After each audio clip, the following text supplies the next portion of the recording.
One might think that after a spiritual awakening, empath would become super sensitive to energy and feel really uncomfortable in crowds. But that's not the case. As an empath and a highly sensitive person, I do my best to steer clear of crowded places and peak hours. Seeing people rush around in a train station or busy street can feel pretty chaotic and draining to me. But ever since I had my spiritual awakening almost a decade ago, I started to feel less and less overwhelmed. There were times when I even felt very connected with the people in the crowd. I remember there was once when things didn't go as planned, and I found myself stuck at one of the main train stations in Singapore during peak hours when all the office workers were heading home. At first, I thought, oh no, why didn't I leave earlier? Now I have to face the crowd. But as I moved with the crowd from one part of the station to another, suddenly something clicked for me.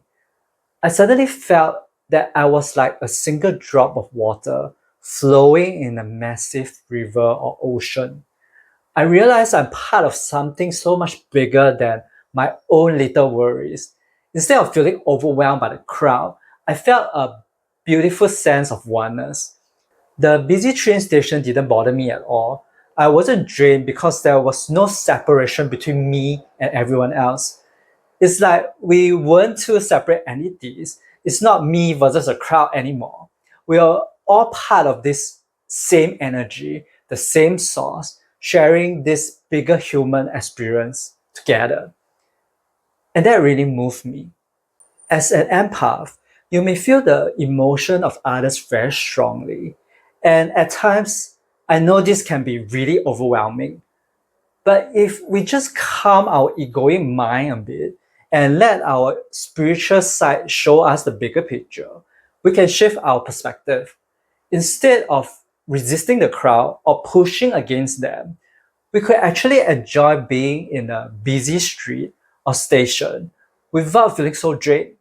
You see, it's the resistance and pushing against that makes being in a crowded place more unenjoyable. If we just relax and go with the flow, it will be much easier. Of course, these days I still prefer to travel during non-peak hours and pick places with fewer people. But that's not because I'm afraid of feeling overwhelmed by the crowds. Instead, it's more of an energetic preference. I prefer to be alone in a quiet, peaceful place.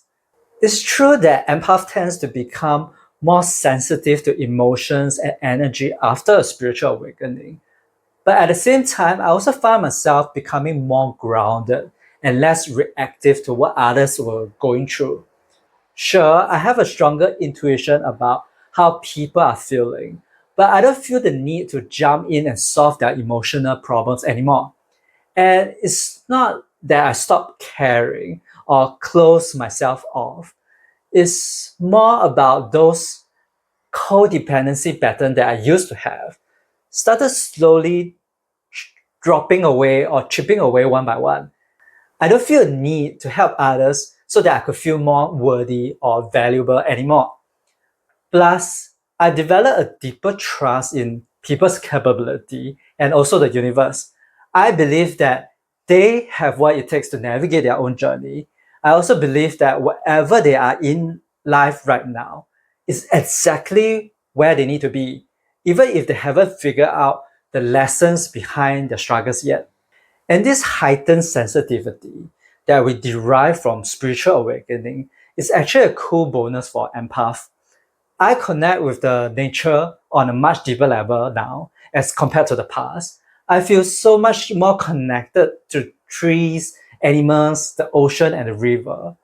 Just walking in the woods, I can sense the strength and the vitality of the trees.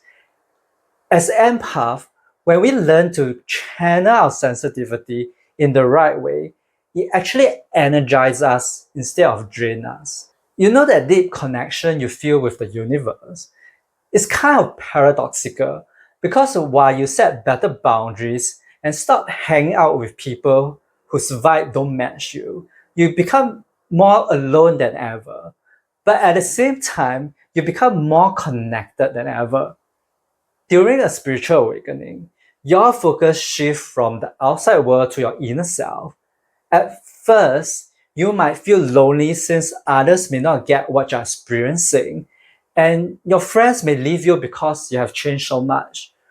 But this loneliness is just your ego getting in the way of feeling that deep connection within. When you look inward, you will realize that you actually feel more connected than ever. Having those boundaries doesn't mean your heart is closed off, or you protect your heart from the outside world or being hurt by others. As you progress in your spiritual world, you will realize that your heart is actually more open than ever and full of compassion, despite the boundaries that you have set.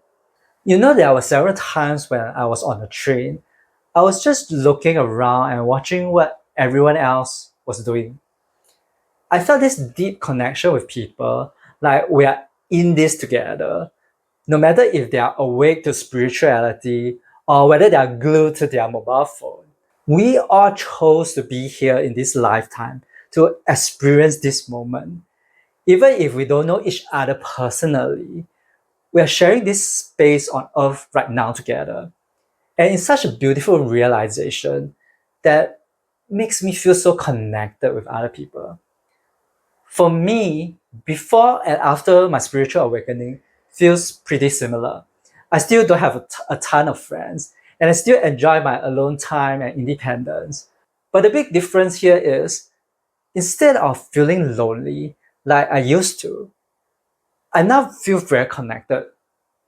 When your ego starts to dissolve and those past wounds and beliefs that blocks your heart fade away, what's left is this interconnectedness with you, other people, and everything else. We are all part of this larger whole. There is no separation between us. But yet, we are individual with our own unique experiences and perspective. If you're struggling with the lack of friendship in your spiritual journey, watch this next video.